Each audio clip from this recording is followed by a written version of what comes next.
In the next 12 minutes, you'll have a real app running on your machine, and then we'll restyle it with AI. My name is Cobi.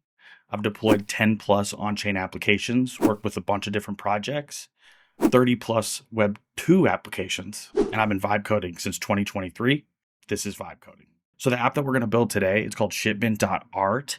You guys can check it out right now if you'd like. It's ShipMint, you guys see it right here, ShipMint.art. That's A-R-T. So pretty straightforward application. AI images, Sol for payments, and an optional NFT minting. Okay, so you're going to understand how it's built. You'll be able to clone it or build your own. There's two different pathways that you could take here. Okay, so the first thing that you're going to do is you're going to clone this app. Again, like I said, there's two different ways to do this. We're going to do the easiest one first, get you up and running to build your first ever application locally. And hey, if this is not your first time, don't worry, I still got something cool for you. So the first step, if you're on Mac, you're just going to open your terminal. If you're on Windows, you are just going to open command prompt. So just down in the search bar, just type in command prompt or the PowerShell. It's the same thing. So if you look at the deliverable file, it's going to have the text here, so you can just paste it in to your terminal. Okay, so the first command is going to be git clone. So what we're doing here is we're just cloning the GitHub repository that I've given you already. So we're going to paste that in, git clone. It's going to take our repository. It's going to name it. It's going to take us into the directory right there. And then we're going to install the things that come with it. And then it's going to make us an example environment variable file. So don't get intimidated by the terminal. All I did was paste. Okay, so now that you've cloned that, you're going to open up a new window in Cursor or VS Code. Cursor does cost money to get the AI built-in features, but you don't actually have to use that. So we're just going to open a brand new Cursor window. I started in VS Code. You can use that. It's 100% free. So we're going to open the project that we just made. Okay, so there it is, ShipMint 2. And you see all the files that it generated. Perfect. So we've got that there. That was from a simple pasted command. Anybody can do that.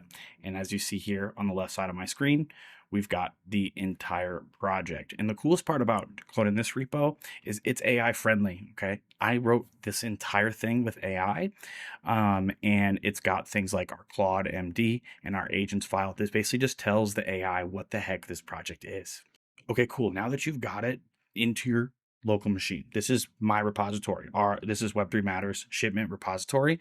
So you're going to go right into this env.example. Okay, you're just going to select it all, Control A or Control A to select all, and then you're going to go over here. There's a little button called New File. Create the new file.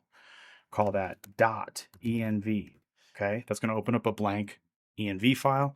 Simply, for now, just paste that in. Okay, so this is going to have things like the database URL that you make, the Solana network, right, where you want to be on mainnet, if the public RPC, your wallet that you use for the treasury, an authentication token, and of course the OpenAI API key, and that's what you're going to use to generate the images.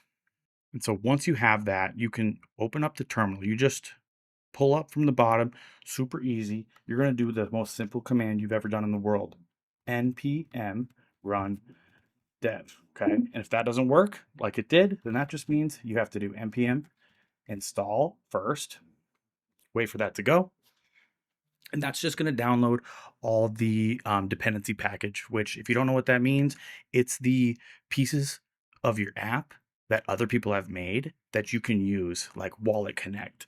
Maybe there's component libraries and stuff just to make you and your AI's life easier.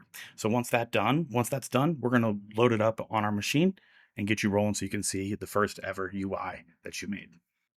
Okay, sweet. We're done here. You do see that there we are using some deprecated older packages, and maybe by the time that you get this in your hand, I've cleaned this up. That way there's absolutely zero risk of you running this on your machine. So once you've got things downloaded, you're going to do the most simple command you've ever done in the world. Well, maybe the last one was pretty simple, but this next one is npm run dev.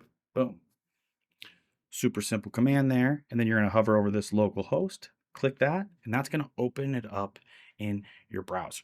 So If we've set the project up correctly, it should load. And the reason that it takes a little while to load the first time, we'll swing back here. It's compiling, right? So it took about 10 seconds to compile. And now we can come over here. Boom. Here you have the 100% cloned version of the app. So it's got the little welcome message here.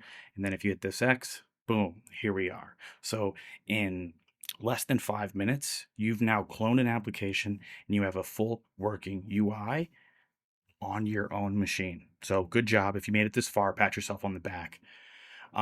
Dark theme, gradient hero. We've got some animations going. So this is your reference. You're going to keep this around for the entire course.